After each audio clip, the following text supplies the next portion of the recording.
man's trash is another man's treasure. This after he threw away a customer's gold teeth.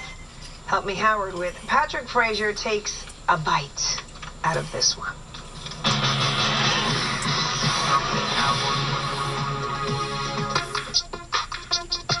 From his head to his toes. Got a bracelet, a few rings. From his TV to his tires. It's all about style. Let the ride clean. You will know John Edwards is out riding long before you see him. That's the music. You know, pretty much you want to see the car shake. John's car shakes and his teeth/grills shine.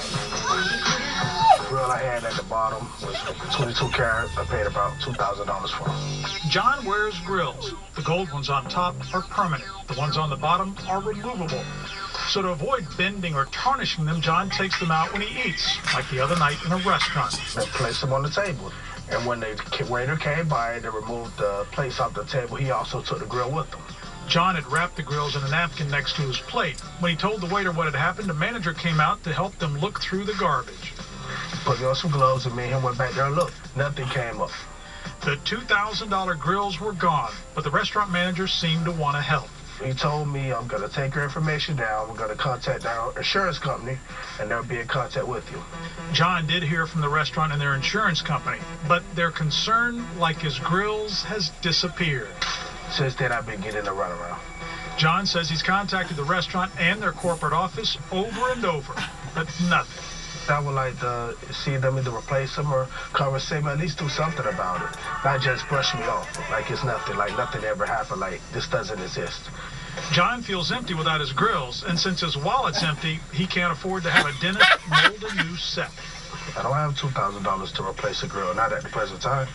Well, Howard, you put your cell phone, your car keys, your glasses, or even your grills on the table, and a waiter tosses them in the garbage.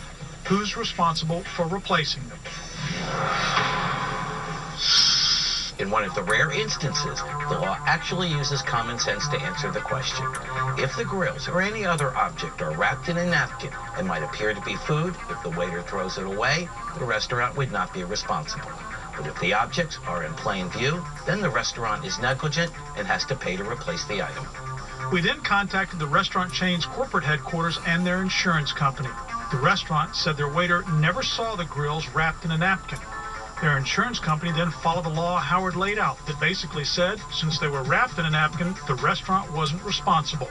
Since they aren't, they added, they're not reimbursing John. I work hard, I'm definitely a hard worker. John will have to work real hard to replace the grills, but he'll save in one area.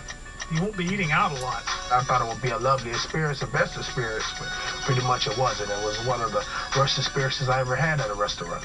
Now, Howard said if the glasses or grills are in plain view and the waiter throws them away, then the restaurant is responsible, meaning they have to pay whatever that item was worth at that time. For example, if your cell phone is 2 years old, they don't have to pay for a new phone, just whatever a 2-year-old cell phone sells for. Facing a problem you consider pure garbage? Want to see it dumped out of your life? Let us grill them. We'll try to take a bite out of it, figuratively, of course. With us helping out, I'm Patrick Frazier. 7 News. Yes. Well, coming up, we brought it to you last